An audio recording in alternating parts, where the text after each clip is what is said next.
Welcome back guys. Nagar Open University English Language and Linguistics Block 1 Introduction to Language and Linguistics Unit 3 Language Varieties ആണ് നമ്മളുള്ളത്. മുമ്പത്തെ രണ്ട് പാഠങ്ങളിൽ അറിയാതെ വിഷയത്തിൻ്റെ heading English language and literature എന്ന് പറഞ്ഞിരുന്നു. തെറ്റിപ്പോയതാണ്. ഏതായാലും ലാംഗ്വേജ് ആൻഡ് ലിംഗ്വിസ്റ്റിക്സിലാണുള്ളത്. So without any further let's get started. അപ്പോൾ നമ്മൾ ഈ പാഠത്തിൽ പറയുന്നത് ലാംഗ്വേജ് വെറൈറ്റീസ്. ഒരേ ഭാഷയിൽ വ്യത്യസ്ത സംസാര രീതികളുണ്ട്. ഇപ്പോൾ മലയാളം തന്നെ നോക്കുക. മലയാളത്തിൽ തന്നെ ഏതൊക്കെയുണ്ട്?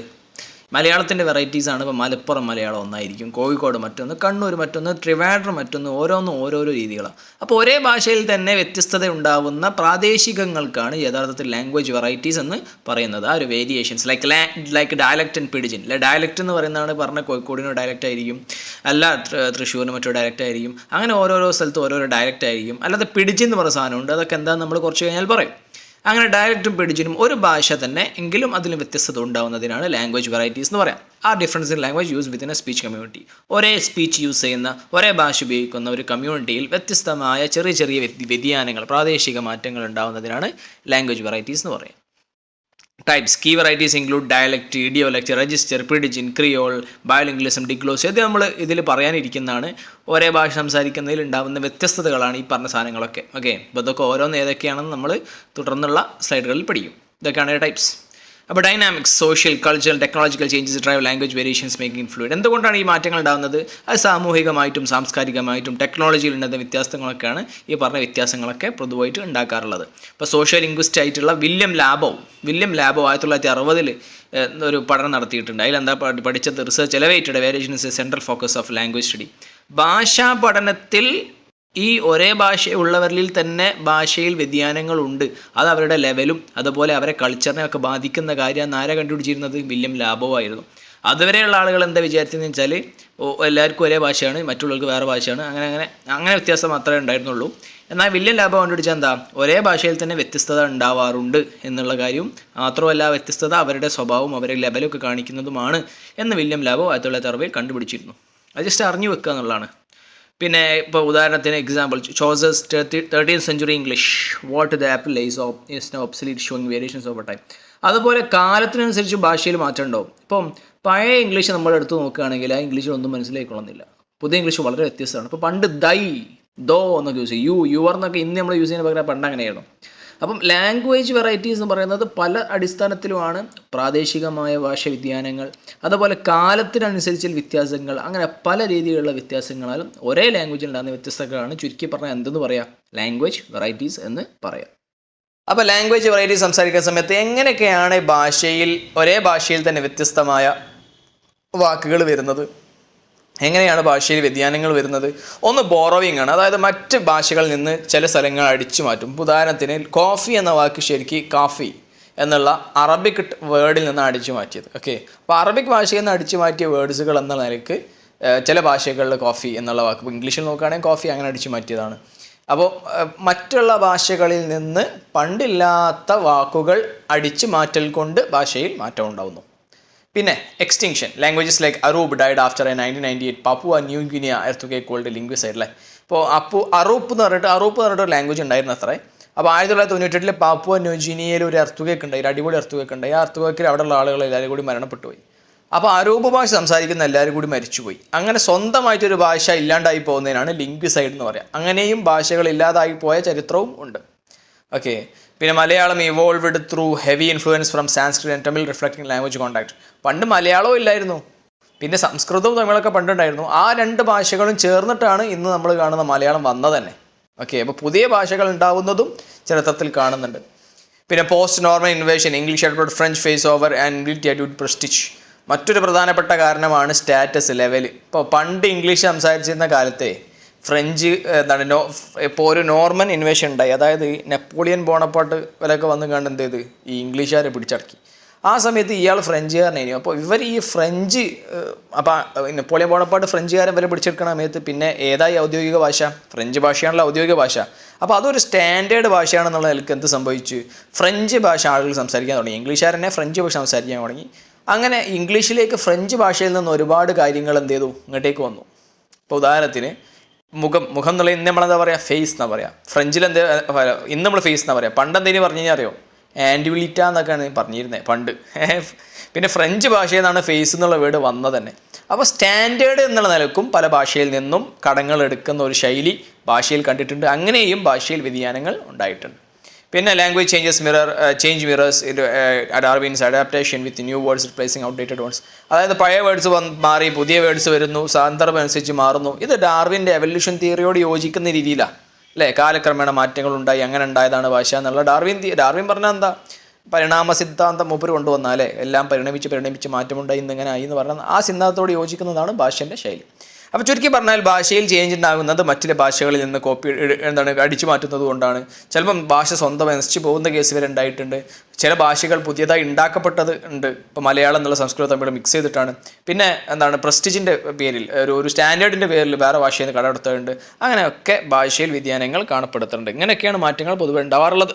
ഓക്കെ, അപ്പോൾ ഇതുവരെ ഇൻട്രൊഡക്ഷൻ ആയിരുന്നു പറഞ്ഞിരുന്നത്. ഇനി നമ്മൾ വിഷയത്തിലോട് കിടക്കുകയാണ്. ഡയലക്ട് ഒന്നാമത്തെ ഫോം ഓഫ് വേരിയേഷൻ ആണ്, ലാംഗ്വേജ് വേരിയേഷൻ ആണ് ഡയലക്ട്. എന്താണ് dialect? A regional social variety of A language, ഒരു പ്രാദേശിക വെറൈറ്റി ഓഫ് ലാംഗ്വേജ്. പറഞ്ഞ പോലെ തൃശ്ശൂർ ഭാഷ മലയാളം തന്നെയാണ്, ശൈലി വ്യതിയാനമാണ്, പ്രാദേശിക വ്യതിയാനമാണ്. മലപ്പുറം, കോഴിക്കോട്, പെരിന്തൽമണ്ണ എവിടെ പോയാൽ അവിടെ അതിൻ്റേതായ വ്യത്യസ്തത ഉണ്ടാവും. അങ്ങനത്തെ പ്രാദേശിക വ്യത്യസ്തതകൾക്കാണ് ഡയലക്റ്റ് എന്ന് പറയുന്നത്. അതിലെന്തൊക്കെ വ്യത്യാസങ്ങളുണ്ടാവും? ഇനി vocabulary, grammar and pronunciation. Vocabulary മാറ്റം ഉണ്ടാവും, അതായത് അതിലുപയോഗിക്കുന്ന വാക്കുകൾ വ്യത്യാസമായിരിക്കും, ഗ്രാമർ വ്യത്യസ്തമായിരിക്കും, പ്രൊനൗൺസിയേഷൻ വ്യത്യാസമായിരിക്കും. അങ്ങനെയൊക്കെ വ്യത്യാസങ്ങൾ അവിടെ ഉണ്ടാവാം. എപ്പോഴും ഉണ്ടാവണം എന്നല്ല, ഉണ്ടാവാം. പിന്നെ മലയാളം കോൾ സ്റ്റോപ്പ് ടാപ്പിയോക്ക മരച്ചീനി ഇൻ ട്രാവൻകോർ. ഉദാഹരണത്തിന് തിരുവനന്തപുരത്ത് പോയി കഴിഞ്ഞാൽ മരച്ചീനിക്ക് നമ്മളെ ഈ കപ്പ എന്ന് പറയുന്ന സാധനം, തൃശ്ശൂരൊക്കെ കപ്പ, മലബാറിൽ പൂള എന്ന് പറയുന്ന സാധനമൊക്കെ ടാപ്പിയോക്ക എന്ന് നമ്മളെ മരച്ചീനി എന്നാണ് തിരുവനന്തപുരത്ത് പറയുക. അപ്പോൾ ഒരേ സാധനമാണ് ടാപ്പിയോക്ക, പക്ഷെ അതിന് വ്യത്യസ്തമായ പേരുകൾ ഓരോ സ്ഥലത്തുള്ളത്. അതന്നെ ചിലപ്പോൾ പ്രശ്നമാവും. ഇപ്പോൾ മലബാറിൽ പൂള എന്നുള്ള വാക്ക് എടുത്തിട്ട് ട്രിവാൻഡ്രത്ത് പോയിട്ട് നിങ്ങൾ പൂള എന്ന് പറയുന്നത് കേട്ടോ, അടി കിട്ടും. അവിടെ പൂള പറഞ്ഞാൽ വേറെ അർത്ഥമാണ്. ഓക്കെ, അപ്പോൾ അതൊക്കെ ഡയലക്റ്റ് വ്യത്യാസം കൊണ്ട് ഉണ്ടാകുന്നതാണ്. പിന്നെ intelligibility. Dialects are mutually intelligible to varying degrees unlike Hindi and Urdu distinct language. ഇപ്പം ഡയലക്ട്സിൻ്റെ ഒരു പ്രത്യേകത എന്താ വെച്ചാൽ, ഇപ്പോൾ ഹിന്ദി ഉറുദു എടുത്താൽ രണ്ടും ഒരേ മാതിരിയ സൗണ്ട്, പക്ഷേ എഴുത്ത് വ്യത്യസ്തമാണ്. അത് പക്ഷേ അത് രണ്ട് ഭാഷയാണ്.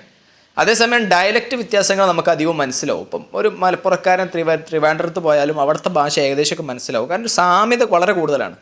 ഹിന്ദി ഉറുദു പോലത്തെ വ്യത്യസ്ത ഭാഷകളെ പോലെ അല്ല. ഓക്കെ, ഇപ്പോൾ ഡയലക്ട്സ് തമ്മിൽ വ്യത്യാസമുണ്ടെങ്കിൽ പോലും ഒരു ഭാഷ അറിയുന്നവർക്ക് അവകളൊക്കെ മനസ്സിലാക്കാൻ ഏകദേശം സാധ്യമാകേണ്ടതാണ്.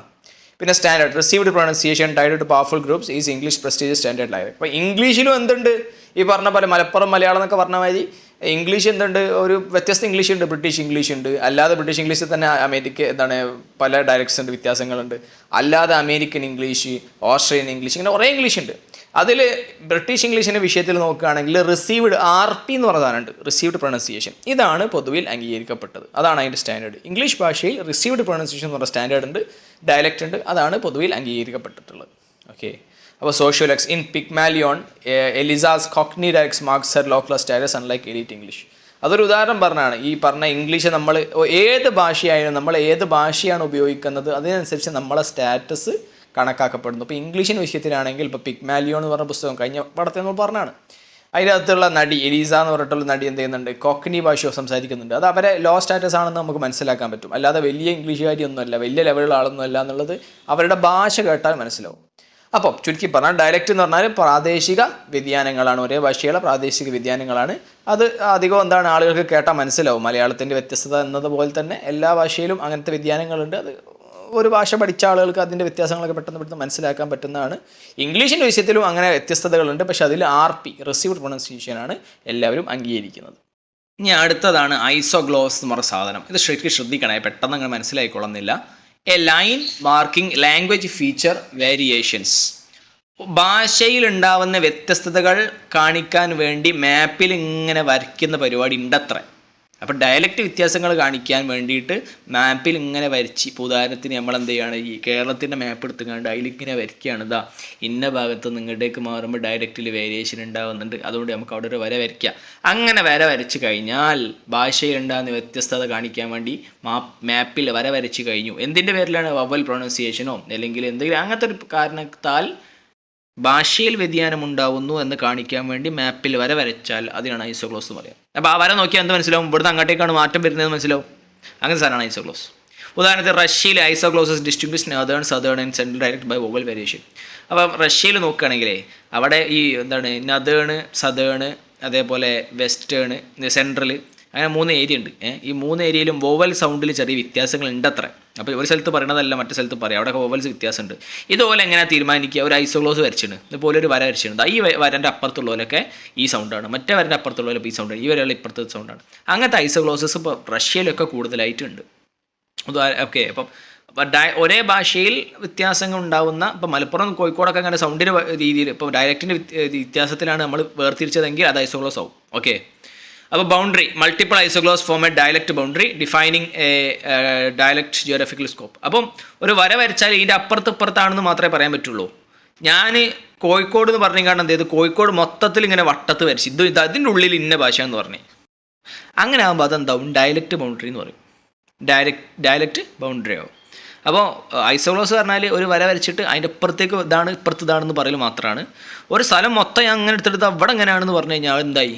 അത് ഡയലക്റ്റ് ബൗണ്ടറി വരച്ച സ്ഥലമായി. ഓക്കെ, പിന്നെ ഡയലക്റ്റ് മാപ്സ് അങ്ങനത്തെ സാധനങ്ങളൊക്കെ ഇന്ന് അവൈലബിൾ ആണ്. ഈ ഡയലക്റ്റ് മാപ്പ് നോക്കിയാൽ ഈ ഭാഷ ഏത് ഭാഗത്താണ് സംസാരിക്കപ്പെടുന്നതെന്ന് നമുക്ക് ആ മാപ്പ് നോക്കിയാൽ മനസ്സിലാവും. അല്ല ഈ വ്യതിയാനം വന്നിട്ട് ഭാഗം എവിടെയാണെന്ന് മനസ്സിലാവും. ഓക്കെ, അങ്ങനത്തെ മാപ്പുകളൊക്കെ ഡയലക്റ്റ് മാപ്പുകൾ ഇന്ന് അവൈലബിൾ ആണ്. അതൊക്കെ എങ്ങനെയാണ് കിട്ടിയത്?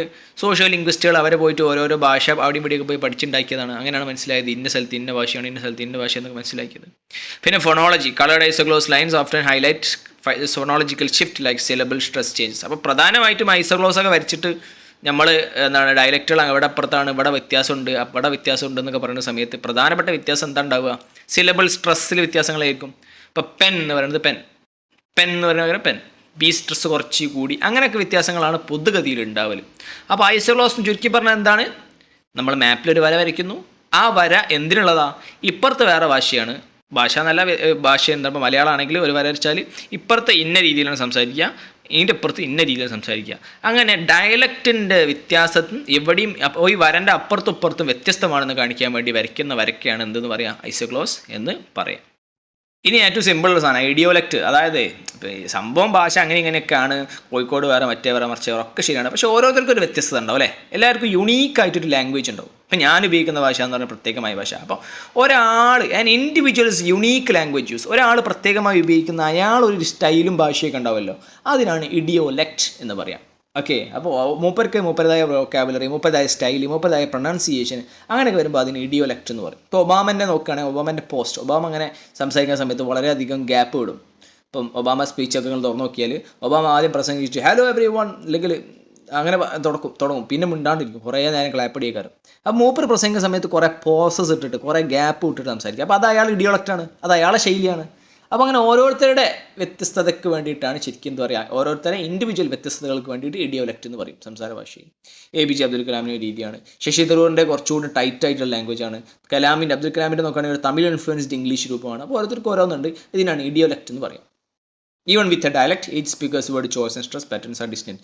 സംഭവം ഡയലക്റ്റ് ഒക്കെ ഉണ്ടെങ്കിലും ഓരോരുത്തർ സംസാരിക്കുമ്പോഴും അതിന് വേരിയേഷൻസ് ഉണ്ടാവാറുണ്ട്. അങ്ങനെ ഓരോരുത്തർക്കും വ്യത്യസ്തമായ വേരിയേഷൻസ് ഉണ്ടാകുമ്പോൾ അതിന് ഇഡിയോലക്റ്റ് എന്ന് പറയും. ഇത് ഒരു ഗ്രീക്ക് വേർഡായിട്ടുള്ള ഇഡിയോ, പേഴ്സണൽ അർത്ഥം വരുന്ന ഇഡിയോ എന്നുള്ളൊരു വേർഡൊന്നും, അതേപോലെ ലെക്റ്റ് എന്ന് പേരുള്ള സ്പീച്ച് എന്നുള്ള വേർഡിൽ നിന്നുമാണ് ഇഡിയോലക്റ്റ് എന്നുള്ളൊരു വാക്ക് ഉണ്ടായിട്ടുള്ളത്. അപ്പോൾ പേഴ്സണൽ സ്പീച്ച് എന്നാണ് ഇതിൻ്റെ അർത്ഥം ചുരുക്കി പറഞ്ഞാൽ ഉള്ളത്. ഇനി അടുത്തത് രജിസ്റ്റർ എന്ന് പറയുന്ന സംഭവമാണ്. രജിസ്റ്റർ എന്ന് പറഞ്ഞാൽ ഇപ്പോൾ ഇത് ശരിക്കും മനസ്സിലാവണമെങ്കിൽ ഞാൻ മൊത്തത്തിൽ പറഞ്ഞുതരാം. സന്ദർഭം അനുസരിച്ച് നമ്മളെ ലാംഗ്വേജ് സ്റ്റാൻഡേർഡ് ആക്കും, സന്ദർഭം അനുസരിച്ച് നമ്മൾ എടാപ്പോടെ വർത്താനാക്കും. അപ്പോൾ നമ്മളെ ചെങ്ങന്മാർക്കിടയിലൊക്കെയാണ് നമ്മൾ എന്താ ചെങ്ങായി എന്തൊക്കെ വർത്താനം സുഖമല്ലേ, ചില സ്ഥലങ്ങളിൽ എടാ കുണ്ടാന്നൊക്കെ വിളിക്കും. അതൊക്കെ ഓരോ സ്ഥലത്ത് ചിലപ്പോൾ നല്ല ചിലപ്പോൾ പോസിറ്റീവ് നെഗറ്റീവ് എന്തോ ആവട്ടെ. ഏതായാലും ഫോർമലി ഇൻഫോർമൽ ഉണ്ടല്ലോ. അപ്പോൾ ഫോർമൽ സ്ഥലത്ത് നമ്മൾ എന്താ രജിസ്റ്റർ ചെയ്യുക? ഫോർമൽ ലാംഗ്വേജ് രജിസ്റ്റർ ചെയ്യും. അല്ല ഇൻഫോർമൽ കോണ്ടെക്സ്റ്റ് ആണെങ്കിൽ ഇൻഫോർമൽ ലാംഗ്വേജ് രജിസ്റ്റർ ചെയ്യും. രജിസ്റ്റർ ചെയ്യാറിനാൽ അപ്ലൈ ചെയ്യാൻ മനസ്സിലാക്കിയാൽ മതി. ഓക്കെ, അപ്പോൾ ലാംഗ്വേജ് എന്ത് ചെയ്യും? കോണ്ടെക്സ്റ്റ് അനുസരിച്ചിട്ട് അതിൻ്റെ ശൈലി മാറുന്നു എന്നുള്ളതാണ് register. Language adapted to specific context. Specific context അനുസരിച്ച് ലാംഗ്വേജ് ഇങ്ങനെ അഡാപ്റ്റ് ചെയ്യും. അത് സ്റ്റാൻഡേർഡ് ആവും, സ്റ്റാൻഡേർഡ് ഇല്ലാത്തതാവും. ഈ പരിപാടിക്കാണ് രജിസ്റ്റർ എന്ന് പറയും. ഇപ്പോൾ ഉദാഹരണത്തിന് A lawyer uses formal language in court but casual language with friends. അല്ലേ? ഇപ്പോൾ ഒരു ലോയർ, ഒരു അഡ്വക്കേറ്റ് ഉണ്ടെങ്കിൽ അദ്ദേഹം കോടതി പോയി കഴിഞ്ഞാൽ ഉപയോഗിക്കുന്ന ഭാഷയാണോ ചെങ്ങന്മാരായിട്ട് ഉപയോഗിക്കുക? അല്ല, അവിടെ വളരെ സ്റ്റാൻഡേർഡ് ഒബ്ജക്ഷൻ യുവർ ഓർഡർ എന്നൊക്കെ പറഞ്ഞാൽ എന്താ ഉള്ളൂ, അവിടെ ആ സ്റ്റാൻഡേർഡ് ആവുള്ളൂ. അപ്പം കോണ്ടെക്സ്റ്റ് അനുസരിച്ച് ഭാഷയിൽ വ്യതിയാനങ്ങൾ ഉണ്ടാവുന്നു എന്ന കൺസെപ്റ്റാണ് രജിസ്റ്റർ എന്ന് പറയുന്നത്. ഓക്കെ, ഫോർമൽ സെറ്റിങ്ങിൽ ഉദാഹരണം, ഒരാൾക്ക് കോഫി വേണമെങ്കിൽ ഫോർമൽ സെറ്റിങ്ങിൽ may I offer you coffee, ഒരു ചായ എടുത്തോട്ടെ എന്ന് ചോദിക്കും. അതേസമയം ഇൻഫോർമൽ സെറ്റിംഗ് ആണെങ്കിൽ ചായ വേണമെങ്കിൽ വേണ്ട, ചായ കോഫി ആർക്കെങ്കിലും വേണ്ട. അപ്പോൾ നമ്മൾ ശൈലി മാറി. അപ്പോൾ കോണ്ടെക്സ്റ്റ് അനുസരിച്ച് ശൈലി മാറ്റുന്ന ഇതിനാണ് രജിസ്റ്റർ എന്ന് പറയുന്നത്. അപ്പോൾ tone and body language differ. അതെ, അപ്പോൾ ഒരുപാട് കാര്യങ്ങൾ മാറും. ഭാഷ മാത്രമല്ല, നമ്മളുടെ ടോൺ മാറും, നമ്മളുടെ ബോഡി ലാംഗ്വേജ് മാറും, അല്ലേ, നമ്മൾ കാണിക്കുന്ന ആക്ഷൻസ് ഒക്കെ മാറും. ഇപ്പോൾ ഉദാഹരണത്തിന് ഫിഷ് മാർക്കറ്റിൽ പോയാൽ നടത്തുന്ന പ്രസംഗം പോലെയല്ല കോർട്ട് റൂമിൽ പോയാൽ പ്രസംഗം. ഒരു കോടതിയിൽ പോയിട്ട് മീനെ മറ്റേ വർച്ചകളൊന്നും സൗണ്ട് ഉണ്ടാക്കാൻ പറ്റില്ല. പക്ഷെ മീൻ മാർക്കറ്റിൽ ഒച്ചപ്പാടും ബേളും ആയിരിക്കും. ഇപ്പോൾ ഓരോ സ്ഥലത്ത് ഭാഷ മാത്രമല്ല ടോണും ബോഡി ലാംഗ്വേജും എല്ലാം മാറും. ഇതിനെക്കുറിച്ച് കൂടുതലും പഠനം നടത്തിയിട്ടുള്ള ഒരാളാണ് TBW റീഡ് എന്ന് പറഞ്ഞ ചങ്ങായിയാണ് രജിസ്റ്റർ എന്നുള്ള വേർഡ് തന്നെ കണ്ടുപിടിച്ചത്. പിന്നെ MAK ഹാലിഡേ എന്ന് പറഞ്ഞ ഒരാൾ പ്രധാനപ്പെട്ട ആളാണ് MAK ഹാലിഡേ. ഇദ്ദേഹം എന്ത് ചെയ്തിട്ടുണ്ട്, ഈ കോണ്ടെക്സ്റ്റ് ഡ്രിവൻ വേരിയേഷനെ കുറിച്ച് കൂടുതൽ പഠനങ്ങൾ നടത്തിയ ആളുകളാണ്. ചുരുക്കി പറഞ്ഞാൽ സന്ദർഭം അനുസരിച്ച് ലാംഗ്വേജ് സ്റ്റാൻഡേർഡ് ആവും, ലാംഗ്വേജ് സ്റ്റാൻഡേർഡ് ആവാതെ ആവും. ലാംഗ്വേജ് മാത്രമല്ല, സന്ദർഭം അനുസരിച്ച് ടോണും ബോഡി ലാംഗ്വേജും ഒക്കെ മാറുന്നുണ്ട് എന്നുള്ളതാണ് ചുരുക്കി പറഞ്ഞാൽ രജിസ്റ്റർ. പിന്നെ രജിസ്റ്ററിൽ മറ്റൊരു കാര്യം, രജിസ്റ്റർ എന്നുള്ളപ്പോൾ ഒരു നല്ലൊരു ഫോർമൽ സെറ്റിംഗ് ആകുമ്പോൾ ഉള്ള പ്രത്യേകത എന്താണെന്ന് വെച്ചാൽ നമ്മൾ ഇൻഫോർമൽ സെറ്റിങ്ങിൽ യൂസ് ചെയ്യാത്ത ചില ജാർഗണുകൾ. ഈ ജാർഗൺ എന്ന് പറഞ്ഞാൽ ടെക്നിക്കൽ ടേംസ് എന്നാണ്. അതായത് ഇപ്പോൾ നിങ്ങൾ ഒരു കോർട്ട് റൂമിലേക്ക് എത്തിക്കഴിഞ്ഞാൽ അവിടെ യൂസ് ചെയ്യുന്ന ഒരു സാധനമാണ് പ്രൈമ ഫസി എന്നാണ് തോന്നുന്നത് വായിക്കുക. അല്ലെങ്കിൽ നിങ്ങൾ ഒരു പക്ഷേ +2 അങ്ങനെയൊക്കെ പഠിച്ചിട്ടുണ്ടാവാൻ സാധ്യതയുള്ള ഒരു വേർഡാണ് ഹെബിയസ് കോർപ്പസ്. കേട്ടിട്ടുണ്ടോ ഹെബിയസ് കോർപ്പസ്? അതെന്തോ ഒരു കോടതിയുമായിട്ട് ബന്ധപ്പെട്ട നിയമവുമായി ബന്ധപ്പെട്ട സാധനം. അത് നമ്മൾ ചെങ്ങാമയുടെ അടുത്ത് പോയി പറയുമോ? ഇല്ല, അത് നമ്മൾ കോർട്ടിൽ ഉപയോഗിക്കുള്ളൂ. അപ്പം സ്റ്റാൻഡേർഡ് സമയത്ത്, പ്രൊഫഷണൽ സമയത്ത് ഉപയോഗിക്കേണ്ട ചില പ്രത്യേകമായ ജാർഗണുകളും സംഭവിക്കാറുണ്ട്. അപ്പോൾ ഒരാൾ ഫോർമൽ സെറ്റിങ്ങിലാകുമ്പോൾ ഉപയോഗിക്കുന്നത് ചിലപ്പോൾ ഇപ്പുറത്ത് ഉപയോഗിച്ചോളന്നില്ല, അതിൽ ജാർഗൺസും പെടാറുണ്ട് എന്നാണ് പറഞ്ഞത്. പെരിമെഡിക്കൽ ടേംസ് ലൈക്ക് ഗ്രനുലോമ ഓർ ബൈലാറ്ററൽ ഓർമാറ്റിൽ അതൊക്കെ മെഡിക്കൽ ടേമുകളാണ്. അതൊന്നും നമ്മൾ സാധാരണക്കാർ ഉപയോഗിക്കുക. അപ്പോൾ പ്രൊഫഷണൽ ആയിട്ടുള്ള ജാർഗണുകൾ, മെഡിക്കൽ ടേമുകൾ, അതും ഈ രജിസ്റ്റർ എന്ന ഡിപ്പാർട്ട്മെൻറ്റിൽ നമുക്ക് പെടുത്താവുന്ന കാര്യങ്ങളാണ്. ജേർണലിസ്റ്റിൽ നോക്കുകയാണെങ്കിൽ ക്ലീൻ കോപ്പി എന്ന് പറയും. എന്താ ക്ലീൻ കോപ്പി പറഞ്ഞാൽ? ലാസ്റ്റ് ഒക്കെ സെറ്റായ ന്യൂസ് പേപ്പർ ടെക്സ്റ്റിനാണ് എന്താ പറയുക, ക്ലീൻ കോപ്പി എന്ന് പറയാം. ലീഡ് എന്ന് പറയുന്ന സാധനമുണ്ട്, എന്താ മെയിൻ പാരഗ്രാഫ് എന്നർത്ഥം. അതൊക്കെ അതിൻ്റേതായ ജാർഗണുകളാണ്. ടൈലറിങ്ങിന് വേറെ ഉണ്ട്, അതിൽ പലതും ഉണ്ട്. അപ്പം രജിസ്റ്റർ എന്ന ഡിപ്പാർട്ട്മെൻറ്റിൽ, രജിസ്റ്റർ എന്ന് പറഞ്ഞാൽ എന്തായിരുന്നു, സന്ദർഭം അനുസരിച്ച് സ്റ്റാൻഡേർഡ് ആവും, സ്റ്റാൻഡേർഡ് ആവാതിരിക്കും. ഈ രജിസ്റ്റർ എന്ന് നമ്മൾ പഠിക്കുന്ന ഈ ഡിപ്പാർട്ട്മെൻറ്റിൽ പെടുത്താൻ പറ്റുന്ന ഒരു പ്രധാനപ്പെട്ട സാധനമാണ് ജാർഗൺ എന്ന് പറയുന്ന ടെക്നിക്കൽ ടേംസ്. അപ്പോൾ ഫോർമൽ സെറ്റിങ്ങിൽ നമ്മൾ അത് ഉപയോഗിക്കും, ഫോർമൽ അല്ലാത്ത സെറ്റിങ്ങിൽ അത് ഉപയോഗിക്കാതെയും ഇരിക്കുന്നതായിട്ട് കാണപ്പെടാറുണ്ട്. ഓക്കെ, അപ്പോൾ അടുത്തത് പിഡിജിനാണ്. വളരെ ഇമ്പോർട്ടൻ്റ് ആണ്, പ്രത്യേകിച്ച് നമ്മളെ ഡിഗ്രിക്ക് മാത്രമല്ല PGക്ക് വരെ ചോദിക്കുന്ന ഭാഗമാണ് പിഡിജിൻ എന്ന് പറയുന്നത്. എന്താണ് പിഡിജിൻ? ഇപ്പോൾ ഞാൻ പറയാണ്, ഇപ്പോൾ ഉദാഹരണത്തിന് ഗൾഫിൽ നമ്മൾ ഗൾഫ് വേണ്ട ഒരു സ്ഥലത്ത് എന്തുണ്ട്, ഒരു ഹിന്ദിക്കാരനും ഒരു മലയാളിയും ഉണ്ട്. മലയാളിക്ക് ഹിന്ദിയും അറിയില്ല, ഹിന്ദിക്കാരന് മലയാളവും അറിയില്ല. അങ്ങനെയാണെങ്കിലും ഈ മലയാളിയും ഈ ഹിന്ദിക്കാരനും തമ്മിൽ സംസാരിക്കുന്നത് കാണുന്നു. അപ്പോൾ എന്താ സംഭവിക്കുന്നത്? അവർ രണ്ടുപേരും പുതിയൊരു ഒരു ഹിന്ദിന്നോ ഹിന്ദി മലയാളമോ അങ്ങനത്തെ ഒരു സാധനം ഉണ്ടാക്കി. അങ്ങനെ രണ്ട് ഭാഷകൾ, വ്യത്യസ്ത ഭാഷകളുള്ള ഒരു സ്ഥലത്ത് വ്യത്യസ്ത ഭാഷകളുള്ള ആളുകൾ സംസാരിക്കാൻ വേണ്ടി പുതിയൊരു ഭാഷ ഉണ്ടാക്കി കഴിഞ്ഞാൽ, ഒരു വ്യത്യസ്തമായ ഭാഷ ഉണ്ടാക്കി കഴിഞ്ഞാൽ അതിനാണ് പിഡിജിൻ എന്ന് പറയുക. A simplified language formed four communication among groups with different languages. വ്യത്യസ്തമായ ഭാഷ സംസാരിക്കുന്ന രണ്ട് ഗ്രൂപ്പുകൾ തമ്മിൽ സംസാരത്തിന് വേണ്ടി സിംപ്ലിഫൈഡ് ഒരു ലാംഗ്വേജ് ഉണ്ടാക്കിയാൽ അതിനാണ് പിഡിജിൻ എന്ന് പറയുക.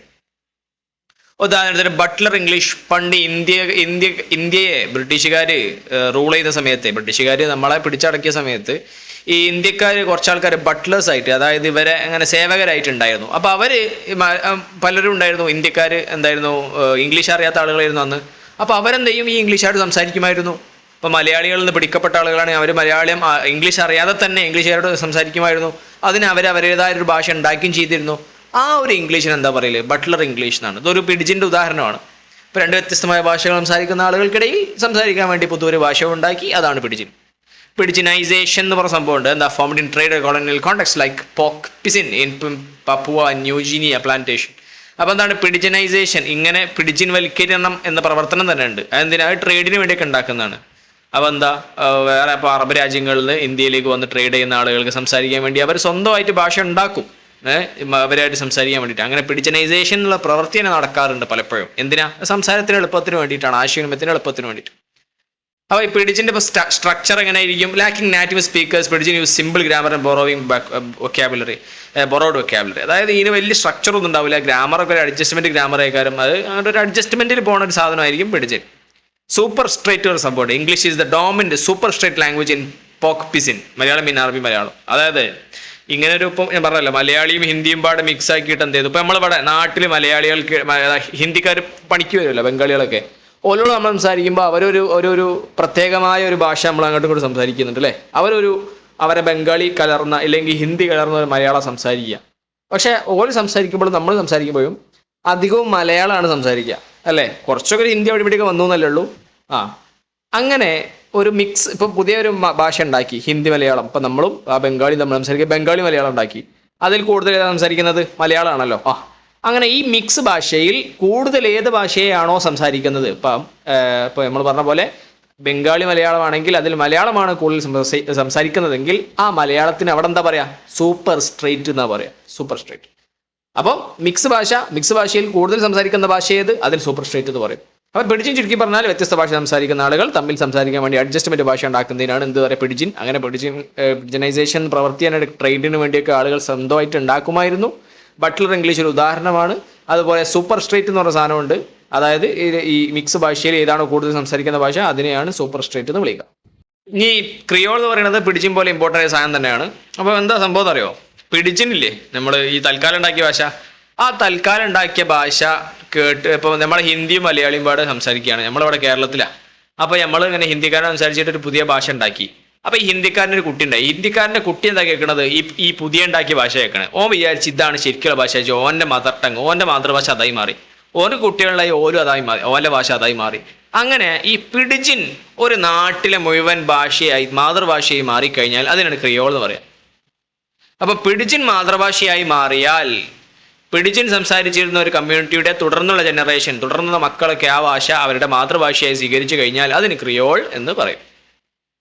ഇപ്പം എന്താ ടോക്ക് പിസിൻ എന്ന് പറഞ്ഞിട്ടൊരു ലാംഗ്വേജ് ഉണ്ട് അത്ര. അത് എന്താണ്? പപ്പുവ ന്യൂഗിനിയ എന്നുള്ള സ്ഥലമുണ്ട്. അവിടെ ഒഫീഷ്യൽ ഭാഷയായി പിന്നീട് എന്താണ് വളരെയാണ് ചെയ്തത്. ശരിക്കും ഇരുന്നതൊരു ഭാഷ ആയിരുന്നില്ല.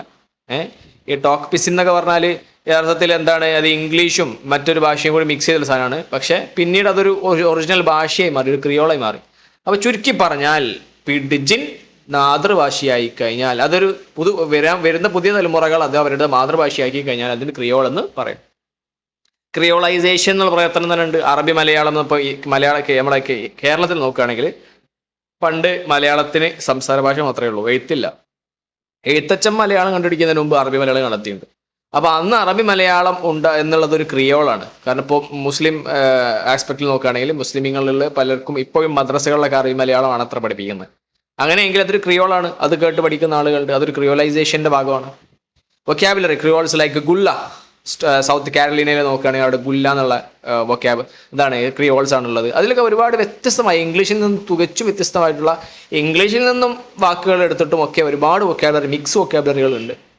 ഇന്ന് ഇപ്പോൾ അറബി മലയാളം നോക്കുകയാണെങ്കിൽ കുറച്ച് ഫെയ്ഡിങ് ആണ്, അത്ര ഇല്ല. എന്നാൽ പോക്ക് പിസിൻ പോലത്തെ ഭാഷകളൊക്കെ അതൊരു ക്രിയോൾ തന്നെയാണ്. അറബി മലയാളം ഒരു ക്രിയോളാണ്, പക്ഷെ അത് അത്ര മുന്നോട്ട് പോയിട്ടില്ല. അതേസമയം പോക്ക് പിസിൻ എന്ന് പറഞ്ഞിട്ടുള്ള ഇംഗ്ലീഷ് മിക്സ് ആയിട്ടുള്ള ഒരു ഭാഷ അത് പക്ഷെ ഒന്ന് ഉഷാറായി പോകുന്നുണ്ട്. അപ്പോൾ ചുരുക്കി പറഞ്ഞാൽ പിടിജിൻ മാതൃഭാഷയാകിയാൽ അത് എന്താണ്? ക്രിയോളാവും. ക്രിയോളൈസേഷൻ പ്രവൃത്തിയുണ്ട്. അങ്ങനെ ക്രിയോളവൽക്കരിക്കുന്ന പ്രവൃത്തികളുണ്ട്. അതിൻ്റെ വൊക്കാബുലറി മിക്സ് വൊക്കാബുലറി തന്നെയായിരിക്കും ഉണ്ടാവുക. ചില ക്രിയോളുകൾ നല്ലോണം ഉഷാറായി പോകും, ചിലത് നശിച്ചും പോകും. ഇനി അടുത്തത് ബൈലിംഗ്വലിസം. ഈ ബൈലിംഗ്വലിസം എന്ന് പറഞ്ഞാൽ എന്താ അറിയോ? ഇപ്പോൾ ഒരു കുടുംബത്തിൽ ഇപ്പോൾ നമ്മളിപ്പോൾ ഗൾഫിലൊക്കെ പോവുകയാണെങ്കിൽ ഗൾഫിലുള്ള ചില വീടുകളിൽ കണ്ടിട്ടുണ്ട്. അവർ മലയാളികളായിരിക്കും, പക്ഷെ അവർ വീട്ടിൽ ഹിന്ദി സംസാരിക്കുക. അങ്ങനെ രണ്ട് ഭാഷകൾ നല്ല ഉഷാറായിട്ട് ഫ്ലുവൻ്റ് ആയിട്ട് സംസാരിക്കാൻ കഴിയുന്ന ടീമുണ്ടെങ്കിൽ അവർക്കാണ് എന്തെന്ന് പറയാം? ബൈലിംഗ്വൽ എന്ന് പറയാം. ബൈലിംഗ്വൽ. അപ്പോൾ ഒരാൾക്ക് രണ്ട് ഭാഷ നല്ല ഫ്ലുവൻ്റ് ആയി സംസാരിക്കാൻ പറ്റുമെങ്കിൽ അയാൾ ബൈലിംഗ്വലാണ്. ആ ഒരു പ്രവൃത്തിക്കാണ് ബൈലിംഗ്വലിസം എന്ന് പറയുന്നത്. എന്തുകൊണ്ടാണ് അങ്ങനെ ബൈലിംഗ്വലിസം സംഭവിക്കുന്നത്? അത് ചിലപ്പോൾ എൻവയോൺമെൻറ്റ് അല്ലെങ്കിൽ നെസസിറ്റി അത്യാവശ്യമായി പോയി, അല്ലെങ്കിൽ അവരെ എൻവയോൺമെൻറ്റ് അങ്ങനെയാണ്. അങ്ങനെ രണ്ട് ഭാഷ ഫ്ലുവൻ്റായി സംസാരിക്കാൻ ചുരുക്കി പറഞ്ഞാൽ കഴിയുകയാണെങ്കിൽ അതിന് ബൈലിംഗ്വലിസം എന്ന് പറയും. അപ്പോൾ ഉദാഹരണത്തിന് ABCD എന്നൊരു ഫിലിമുണ്ട്. ABCD എനിബഡി ക്യാൻ ഡാൻസ് എന്നോ അതല്ല, ABCD മലയാളത്തിലൊരു ഫിലിമുണ്ട് അത്രേ. അപ്പോൾ അതിൻ്റെ അകത്ത് ജോൺസും കോറയും ഇവർ രണ്ടുപേരും എന്ത് ചെയ്യുന്നുണ്ട്? ഇംഗ്ലീഷും മലയാളം അങ്ങോട്ട് കൊണ്ട് സ്വിച്ച് ചെയ്യുന്നുണ്ട് സന്ദർഭം അനുസരിച്ച്. അപ്പോൾ ഈ ABCD എന്നുള്ള ഫിലിം എന്താണ്? ബൈലിംഗ്വലിസത്തിന് ഒരു ഉദാഹരണമാണ്. പിന്നെ acquisition. Immigrant children learn A native tongue at home and English at school. അപ്പോൾ ഞാൻ പറഞ്ഞല്ലോ, എന്താണ് ഗൾഫിലുള്ള കുട്ടികൾ എന്നുള്ള അവസ്ഥ എന്ന് പറഞ്ഞാൽ അവർ വീട്ടിൽ മലയാളവും അതുപോലെ സ്കൂളുകളിൽ ഇംഗ്ലീഷും സംസാരിക്കുന്ന രീതിയാണ്. അത് ബൈലിംഗ്വലിസത്തിന്റെ മറ്റൊരു ഉദാഹരണമാണ്. ഇപ്പോൾ David Crystal note 70% of the world's population is bilingual including 235 million English bilinguals. ഇപ്പോൾ ലോകാടിസ്ഥാനത്തിൽ ഡാവിഡ് ക്രിസ്റ്റൽ എന്ന് പറഞ്ഞ ചങ്ങായി പഠിച്ച പ്രകാരം 70% ആളുകൾക്ക് രണ്ട് ഭാഷ മിനിമം അറിയാം. അതിൽ 235 മില്യൺ ആളുകളും ഇംഗ്ലീഷ് എന്തായാലും അറിയുന്ന ആളുകളാണെന്നാണ്. ഓക്കെ. പിന്നെ മൾട്ടി ലിംഗ്വലിസം എന്ന് പറഞ്ഞാൽ രണ്ടിലധികം ഭാഷ അറിയുന്നവരാണ്. അതാണ് എന്ത് മൾട്ടി ലിംഗ്വലിസം എന്ന് പറയുന്നത്. അപ്പോൾ സ്വന്തം ഭാഷ അറിയാം, ഇംഗ്ലീഷ് അറിയാം, വേറെ ഏതൊരു ഭാഷ അറിയാം. അങ്ങനെ ഒന്നിലധികം ഭാഷ, രണ്ട് ഭാഷയാണ് അറിയെങ്കിൽ ബൈലിംഗ്വൽ. രണ്ടിലധികം ഭാഷ അറിയാം, 3, 4, 5 അങ്ങനെയൊക്കെ അറിയാമെങ്കിൽ അതിന് മൾട്ടി ലിംഗ്വലിസം എന്ന് പറയും. ഇനി അടുത്തത് ഡിഗ്ലോസിയ, ലാസ്റ്റത്താണ് കേട്ടോ. ഡിഗ്ലോസിയ എന്ന് പറഞ്ഞാൽ community using 2 distinct language varieties, 1 high and 1 low. അതായത് ഇപ്പം മലയാളത്തിൽ നോക്കുകയാണെങ്കിലേ ഈ എഴുത്ത് ഭാഷ എന്ന് പറയുന്നത് ഭയങ്കര സാഹിത്യം കൂടിയ ഹൈ ഭാഷയാണ്. എന്നാൽ ലോ ഭാഷയുടെ നമ്മുടെ ഇടാപ്പോടെ സംസാരിക്കുന്ന സാധനം. അങ്ങനെ ഒരു സ്റ്റാൻഡേർഡ് സാധനവും ഒരു ലോക്കൽ സാധനം അടിക്കുന്ന ടീംസ്, ഒരേ കമ്മ്യൂണിറ്റിയിൽ സ്റ്റാൻഡേർഡ് സാധനവും ലോക്കൽ സാധനം അടിക്കുന്ന ടീം ഉണ്ടെങ്കിൽ അതിനാണ് ഡിഗ്ലോസിയ എന്ന് പറയുക. ഇപ്പോൾ അതിൻ്റെ ഒരു ഉദാഹരണമായിട്ട് ഇതിൽ പറയുന്നത് എയ്തൻസിൽ 1901 ബൈബിള് ലോ മോഡേൺ ഗ്രീക്കിലേക്ക് മറക്കുന്നതിന്, അതായത് ഗ്രീക്ക് പണ്ട് ലോക്കൽ സാധനം, ഗ്രീക്കിൽ ഹൈ ലോക്കലൊക്കെ അന്നുണ്ട് കേട്ടോ. ഡിഗ്ലോസിയ ടൈപ്പ് സാധനമാണ്. അപ്പോൾ അതിൽ ലോ ടൈപ്പ് ഗ്രീക്കിലേക്ക്, ഒരു നാടൻ ഗ്രീക്കിലേക്ക് ട്രാൻസ്ലേറ്റ് ചെയ്യുന്നതിനെതിരെ 1901 എയ്തൻസിലേക്ക് അടിപിടിയൊക്കെ ഉണ്ടായിട്ടുണ്ട്. അപ്പോൾ പണ്ട് മുതലേ ഉള്ളൊരു സംഭവമാണ് എന്ത്, വലിയ ഭാഷ പിന്നെ ലോക്കൽ ഭാഷ അങ്ങനത്തെ ഒരു ഭാഷ. ഇപ്പോൾ എന്താണ് അറബിക്കിൽ നോക്കുകയാണെങ്കിൽ അതിൽ തന്നെ ഇപ്പോൾ അറബിക്കിൽ ക്ലാസിക്കൽ അറബിക്, അതായത് അവർ ഈ കിതാബൊക്കെ ഓതി ഈ ഉസ്താദ്മാരൊക്കെ എഴുതുന്ന ഭാഷ ഉണ്ട്, അതെന്താണ് ഒഫീഷ്യൽ ഭാഷയാണ്, അത് ഹൈ ഭാഷയാണ്. എന്നാൽ ലോ പറയും ഇപ്പം യമനിലൊക്കെ പോയാൽ അവർ അറബി സംസാരിക്കാൻ കാണും, എന്നാൽ കിതാബിൽ ഈ അറബി പുസ്തകങ്ങൾ കാണുന്ന ഒരു സാധനം അതിലുണ്ടാവില്ല. അതെന്താ, അത് നാടൻ ഭാഷയാണ്. അപ്പോൾ ഏതൊരു കമ്മ്യൂണിറ്റിയിലും ഹൈ ഭാഷ ലോ ഭാഷ അങ്ങനെ ഒരു ടീം സംസാരിക്കുന്നുണ്ടെങ്കിൽ അവർക്കാണ് ഡിഗ്ലോസിയ എന്ന് പറയാം. Okay. Baghdad Christian Arabs use Christian Arabic privately but standard Arabic Muslim Arabic public. മാത്രമല്ല ഇപ്പോൾ ലോന് ഉദാഹരണം, ഇപ്പോൾ ക്രിസ്ത്യൻ അറബ്സ് എന്ത് ചെയ്യും, ക്രിസ്ത്യൻ അറബിക് വെറൈറ്റി സാധനം ഉണ്ട് അത്ര, അവരതാ യൂസ് ചെയ്യത്ര, പ്രൈവറ്റിൽ അവരങ്ങനെ യൂസ് ചെയ്യുക. എന്നാൽ പബ്ലിക്കിൽ ഇറങ്ങുമ്പോൾ അവർ മുസ്ലിം അറബിക്കാണ് പബ്ലിക്കിൽ യൂസ് ചെയ്യുന്നത്, അങ്ങനെയൊക്കെ ഉണ്ടത്ര. സംഭവം മനസ്സിലായില്ലേ? പിന്നെ ചാൾസ് ഫെർഗുസോൺ കോയിൻ ഡിഗ്ലോസിയ 1960 ചാൾസ് ഫെർഗുസോൺ ആണ് ഈ ഡിഗ്ലോസിയ എന്നുള്ള വാക്ക് കണ്ടുപിടിച്ചത്. മൂപ്പര് എവിടെ നിന്നാണ് എടുത്തത്, ഗ്രീക്ക് വാക്കിൽ നിന്നാണ്, ഡിഗ്ലോസോസ് എന്നുള്ളൊരു വാക്കിൽ നിന്നാണ്.